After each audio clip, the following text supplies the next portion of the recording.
I will say a spoiler warning for this video and as well on the Nuka World DLC. What is the karma ending for Fallout 4?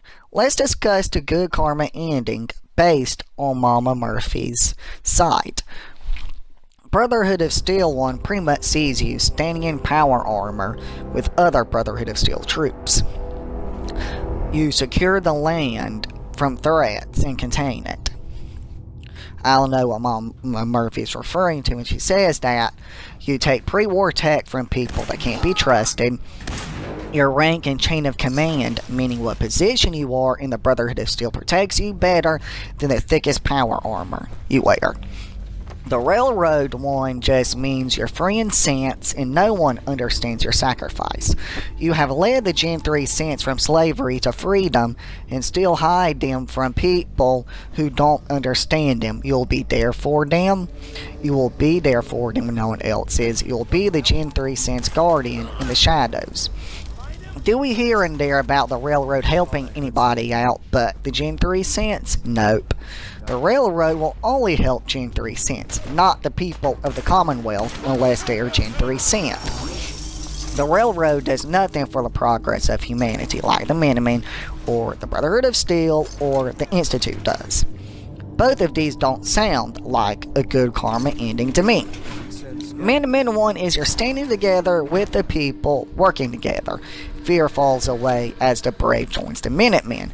A hero to the Commonwealth. A better world. Institute 1 is you're standing with scientists. Brilliant but misunderstood. Each test is a new beginning. Each sacrifice is an acceptable loss. Because in the end you save humanity however you choose to define it. Both of these combined together is the most high karma ending for the Fallout 4 game.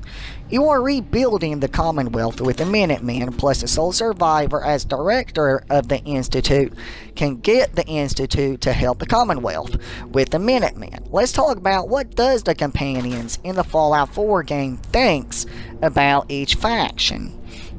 What is interesting is even though majority of the companions don't like the Brotherhood of Steel or the Institute, it is very interesting that Porter Gage, who is a villain and a raider in Nuka World DLC who helps the Overboss, actually loves to destroy the Institute over the other factions in the Fallout 4 game. Please.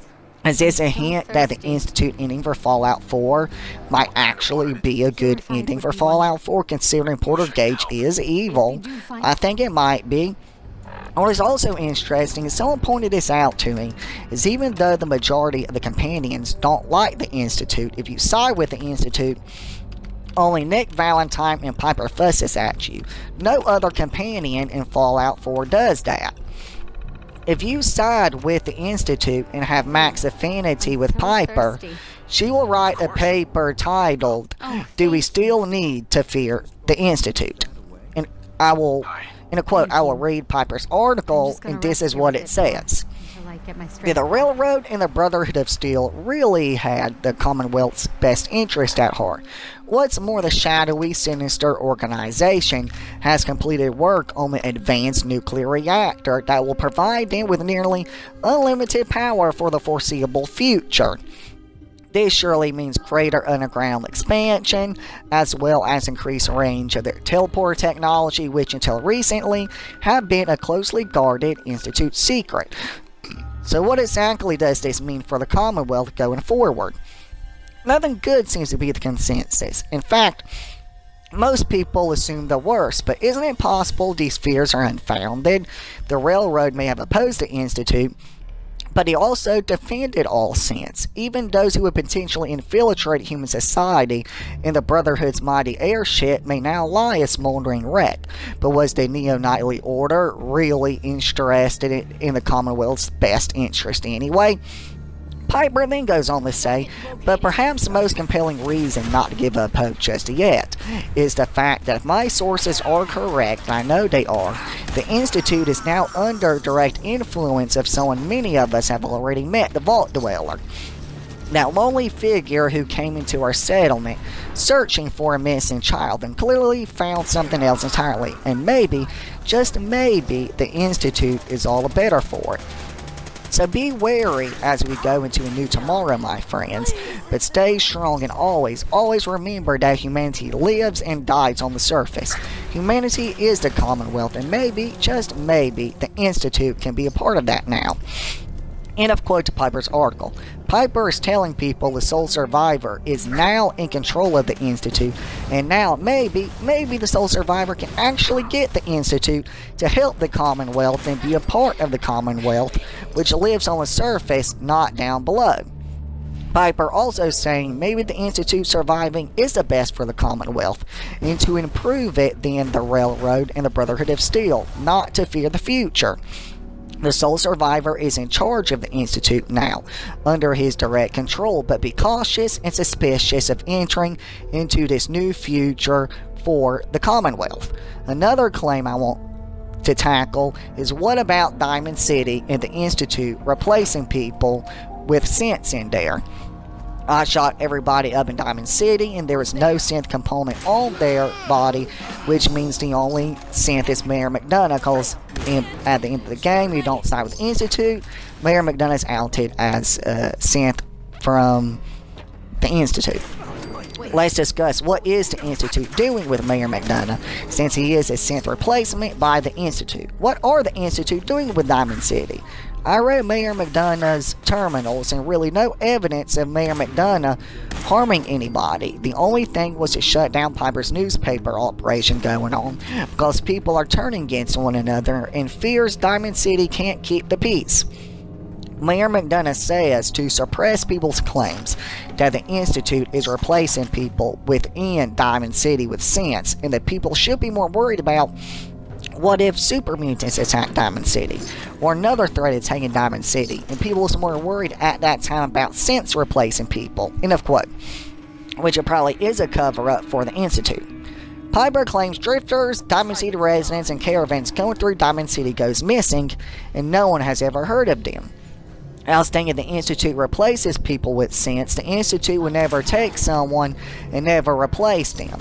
The Institute is more secretive about it. The Institute takes people and replaces them, and no one ever knows they're a synth. So I don't know if this part is on Bethesda writing or if Bethesda did this intentionally. So I don't think the Institute is replacing people with sense in Diamond City, at least. A terminal in Diamond City said they replaced the real Mayor McDonough with a synth to gain intelligence from Diamond City, has gotten invaluable intelligence over the years. What intelligence were the Institute looking for? I don't know. In the quest political leanings, where you get a report from the mayor, his notes to Dr. Ayo says 5 things. Number 1, Piper keeps digging and finding out secrets, and it might get out that the mayor works for the Institute.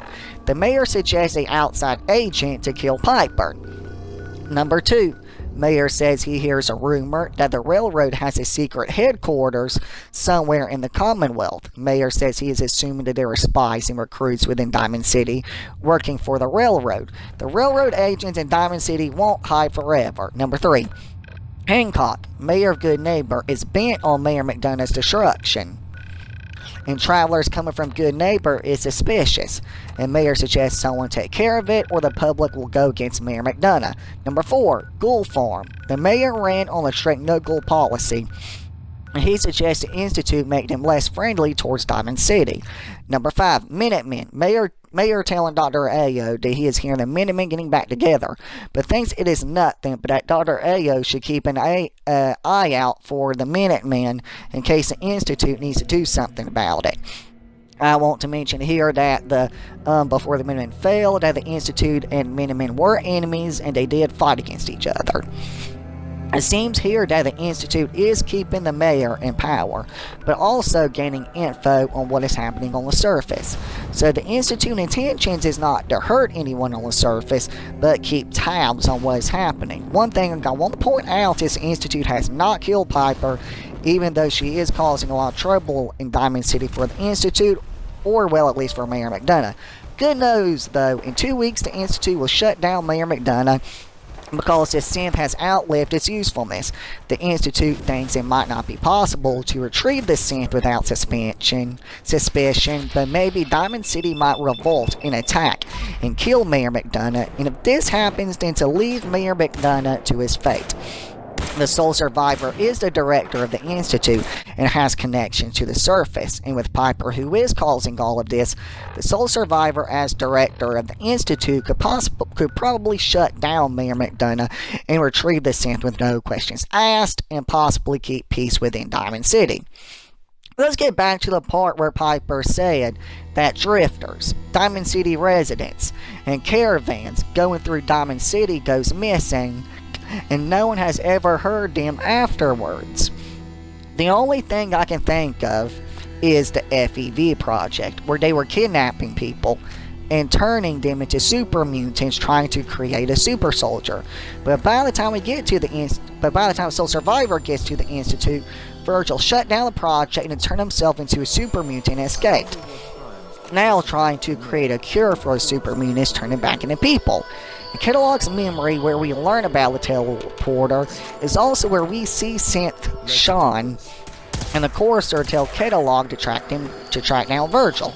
So I don't know the time link between when the Soul Survivor was released from the vault and Virgil escaped the Institute plus shut down the FEV project.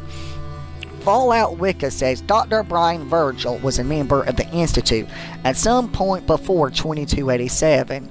End of quote. The Soul Survivor was released from the vault in the year 2287. So we don't know how long the FEV project was really shut down though. Virgil does admit that the Institute has kidnapped people on the surface to experiment on them, which is probably a reference to the FEV project, which Virgil shut down by destroying the lab and escaping from the Institute. We also learn in Catalog's memories when Catalog tracks down the Institute and meets with the Institute scientists that Catalog wanted to see if the Institute was truly the boogeyman of the Commonwealth like people were saying. Catalog says the Institute sends synths to the surface to do all their bidding. Catalog came to the conclusion that the Institute has no clue how to work on the surface, and Catalog thought he was helping the Institute by offering himself up as an agent of the Institute to help the Institute. Yes, Catalog got more heartless with every Institute mission that the Institute gave him. This shows that Catalog thinks what the synths are doing on the surface, that the Institute really don't mean harm for the people on the surface. Synths killing innocent people, coursers that do bad stuff trying down a runaway synth, and synths that goes too far on missions that the Institute sends synths to do. The Institute did not mean for any of those things to happen. When the Soul Survivor meets the leader of the Institute, who is the Soul Survivor's son, and talks about Catalog, Sean tells the Soul Survivor that he led the Soul Survivor to Catalog to kill him to satisfy the vengeance of the Soul Survivor's spouse being dead, who Catalog killed, and as well using the Soul Survivor for the Institute to seek justice of what Catalog did on the surface by killing him, even though the Institute did increase Catalog's lifespan. It makes sense why the Institute prolonged Catalog's life, because Catalog was getting results, and if the Institute killed Catalog or waited for Catalog to die, then the Institute might not get someone else to take Catalog's place that was as successful as Catalog. The Institute really had no choice but to put Catalog on a leash and prevent him from doing harm to the people of the Commonwealth. The question is, why did Sean make a synth child of himself? Isn't that useless and heartless and a waste of resources and time on making a synth child of himself? Well, after your first chat with Sean, you talk to him again and ask him why he created the synth child of himself. Sean said you thought infant child was taken from you and seeking an infant child of Sean. You thought 10 years passed and was finding a 10-year-old Sean. Sean said he created a synth child version of himself, hoping to help you cope with your loss of not being able to raise the real Sean and love the real Sean. Sean did this to make the Soul Survivor feel better and help the Soul Survivor cope with his loss. Sean asked you, do you think you can ever love the synth Sean, even if it is not the real thing? I put in the game no because I have the real Sean right here with me. Sean said he hopes in time that you'll accept the synth Sean and raise him as your own to fill the gap in your heart.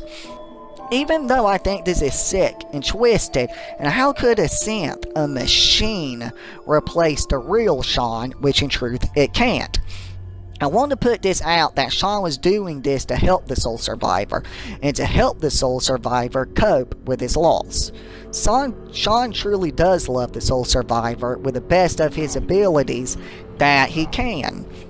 If the soul survivor tells Sean that his other parent loves him, Sean says, I have no doubt. I'm afraid I have little experience with those emotions, having lived my life within the Institute. End of quote. Sean is trying his best to love the soul survivor.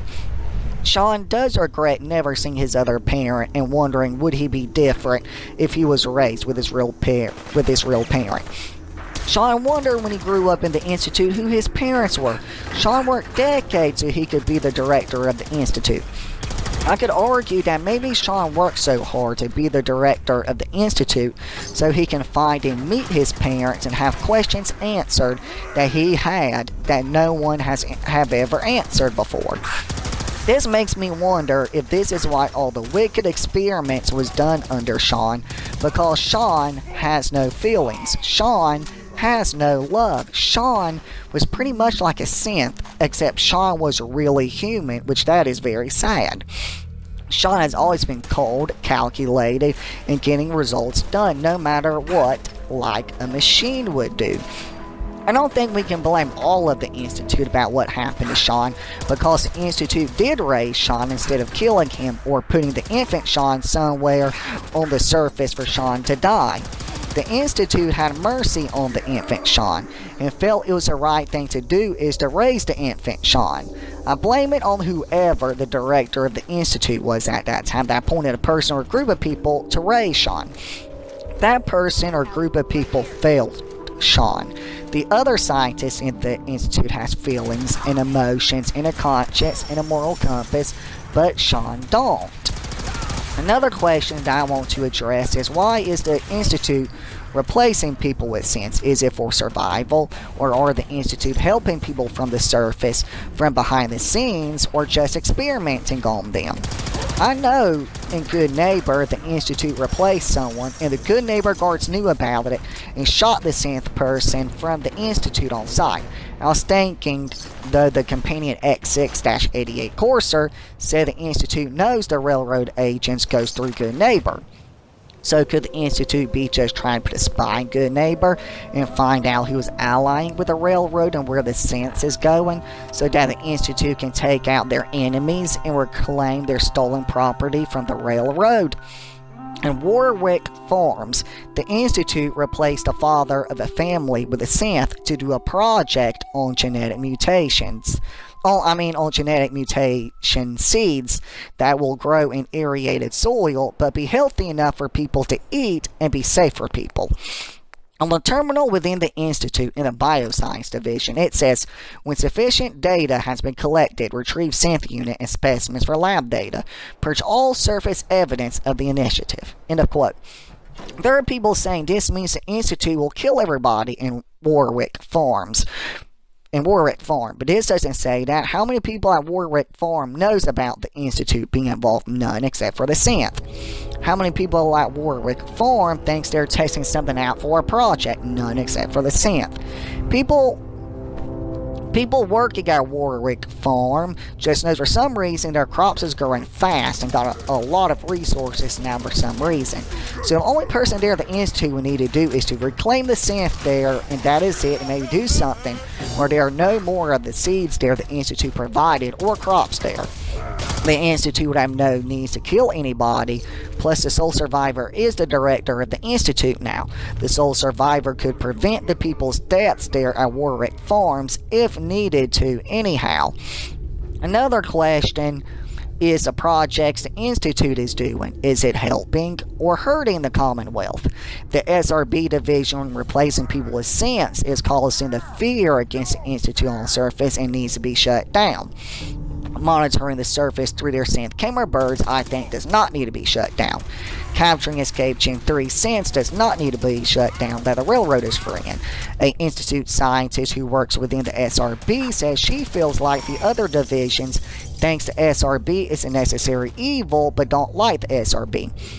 Which means the other Institute scientists in the other divisions don't like what the SRB is doing, and the sole survivor as director of the Institute can change that. Bioscience Division creating a synth gorilla not harming anybody. Warwick Farms with the genetic mutated seeds that can grow in irrigated soil and be healthy and safe for people to eat is not harming anybody except for replacing the father at Warwick Farm with the synth. Wanting to create their first synth fish in water and create underwater salvage teams is not hurting anybody. I don't think people on surface swims in irrigated water chances it with a Mirelux in the water, not even feral or non-feral gulls. If you know anybody in the Commonwealth that swims in the water, then comment down below, but for me, never encounter anyone in the Commonwealth who swims in the water. Growing food for the people within the Institute to eat is not harming anybody on the surface. Robotics Division creating Gen 1 and Gen 2 and Gen 3 synths is not hurting anybody. It is only hurting people on how the Institute is using the synths. Robotics sending synth salvage teams to the surface is not hurting anybody, but just depends on what the synths do. Creating Gen 4 prototype synth and then going to create Gen 4 synths if the prototype is successful is not hurting anybody on the surface. Again, it depends on how the synth is used that makes the difference. The Institute can reprogram the synth to not attack anybody unless it attacks the synths first. Think about it. Think about this. If the Institute did program the synths to not attack humans, then that means raiders, gunners, and other innocent settlers that attacks the synths because they're part of the Institute would be able to kill the synth with the synths not firing back. I think the synth needs to just be reprogrammed on don't attack unless something attacks it first. Advanced Systems Division creating weapons is not hurting people on the surface. All of the division experiments except for that one horrible bad FEV project is not hurting people. The Institute seems to me like they're researching and keeping things to themselves and not sharing it with others. Virgil is right. If you destroy the Institute, Virgil says the Institute had a few bad apples in it, but the Institute should not be destroyed. Dr. Madison Lee, who was in Fallout 3 and helped the Lone Wonder and his father restart Project Purity and went to the Institute to seek it out. If you recruit Dr. Lee for the Brotherhood of Steel, Dr. Lee will say this about the Institute. You know, I never understood why the Institute was so selfish. All those innocent people up there dying. And here I am surrounded by technology that can make their lives better. In a quote, which Dr. Lee is correct, but the sole survivor as director of the Institute can change this. Plus, you can say the same thing about the Brotherhood of Steel also. Brotherhood of Steel also hoards tech and don't give tech to the people outside of the Brotherhood of Steel. That could help them as well, or let them use the tech with Brotherhood of Steel oversight on the tech. Let's talk about the other factions in Fallout 4.